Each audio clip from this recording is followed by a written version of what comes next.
not the only one intoxicated. She uses it to intoxicate the inhabitants of the earth. Notice Revelation chapter 17 and verse 2. Revelation 17 and verse 2. With whom the kings of the earth committed fornication, and the inhabitants of the earth were made what? Drunk with the wine of her fornication. Let me ask you, are the inhabitants of the earth made drunk with her abominations?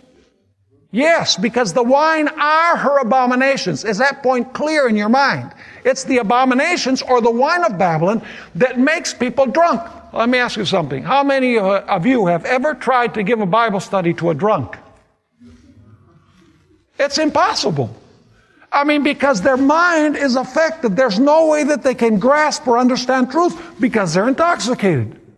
And so this religious system has given her wine or her abominations to the nations, and the nations have drunk these abominations. They've drunk this wine, and as a result, truth doesn't appeal to them. It doesn't make sense to them. In fact, notice Jeremiah chapter 51 and verse 7, where there's a similar idea. Jeremiah 51 and verse 7.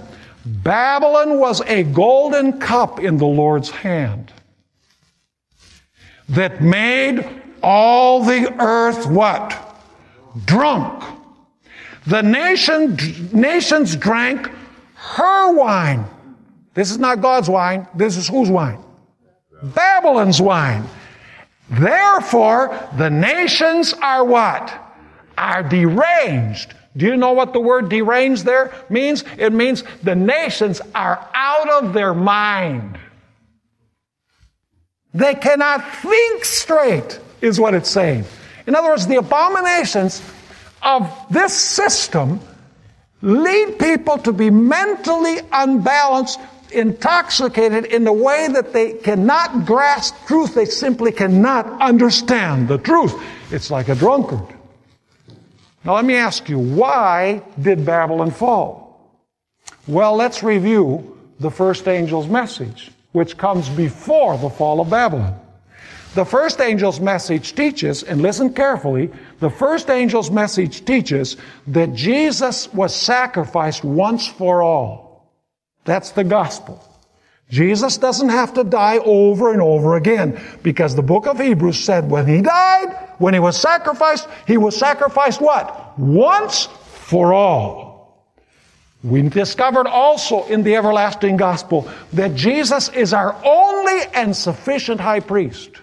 In other words, he is the only one who represents us before God, because he's God and he is man. In order for an individual to bridge heaven and earth, he would have to be God to link us with God, and he would have to be man to link us with man.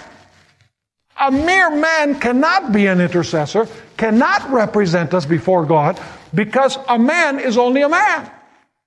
In order to have an intercessor, both sides of the ladder have to be there, divinity and humanity. We also noticed in the first angel's message that we're saved by Christ's righteousness alone. We studied this in our second lecture of the series. And that we are not justified by our works. We can never be saved by pilgrimages. We can never be saved by doing penance. We can never be saved by what we do. We're saved by the grace of Jesus Christ.